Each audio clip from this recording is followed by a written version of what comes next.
اوعي تشتري الطحينة تاني من بره، هنعملها في البيت بأسهل طريقة وبأرخص تمن. بربع كيلو سمسم أنا عملت البطرمان دوت، وفي كمان لسه هعبيه في بطرمان تاني.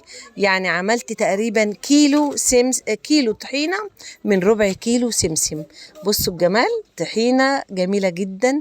أول حاجة بنعملها بنشتري السمسم، هنجيبه محمص، مش هنجيبه سمسم أبيض. أنا بحب المحمص، بيبقى شكله في الطحينة أحلى. الابيض بقى بيخلي الطحينه بتبقى بيضه كده، وتحس ان انتي مدوبه دقيق في ميه، شكلها ما بيبقاش حلو. دي شكلها بتبقى طحينه طحينه. نجيب السمسم ده ربع كيلو سمسم، نحطه في طاسه على النار ونقلبه كده كام تقليبه علشان نطلع منه الرطوبه. دي اول خطوه مهمه لازم نعملها لما نعمل الطحينه. تمام كده اهوت، حاطينه في طاسه وعلى نار هاديه، وبعد كده نحطه في الكبه، وبعد كده نشغل الكبه ونضرب السمسم لغايه ما نخليه كده السمسم يطلع الزيوت اللي فيه. بصي كده شايفه بدأ اهوت ينعم ويبقى زي العجينة. لازم تطلعيه كده زي العجينة من الكبة. دي الخطوة التانية برضو المهمة. تمام كده، نكون طبعا مجهزين الخلاط بقى. هو مقادير يا جماعة الطحينة بتبقى كوبايتين سمسم، كوباية دقيق، كوباية زيت. تمام. بنجيب بقى شفشق الخلاط وبنحط فيه ربع كوباية زيت، وننزل بقى بالعجينة اللي احنا عملناها اهي في الكبة. بصوا الكبة كمان لو شديدة وقوية عن كده يكون أفضل، علشان تخليها فعلا زي العجينة بالظبط.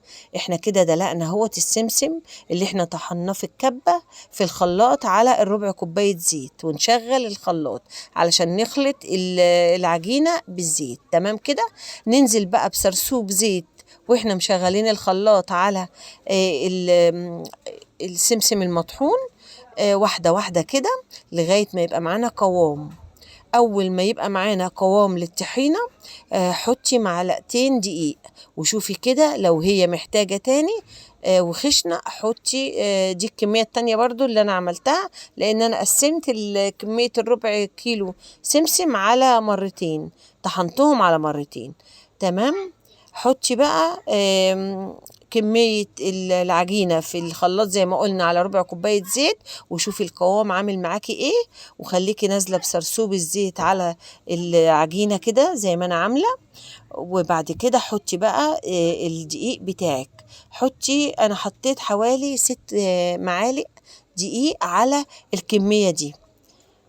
تحطي الدقيق وبرضو شغلي الخلاط لغاية ما يمتزج كويس الدقيق بالسمسم المطحون بالزيت زي ما حضرتك شايفة كده، معلقتين. وبعدين اشغل الخلاط واشوف الدنيا ايه والقوام ايه، وبعد كده لو خفيفة احط معلقتين تاني.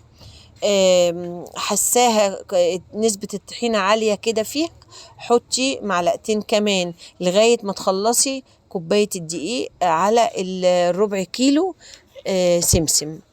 تمام.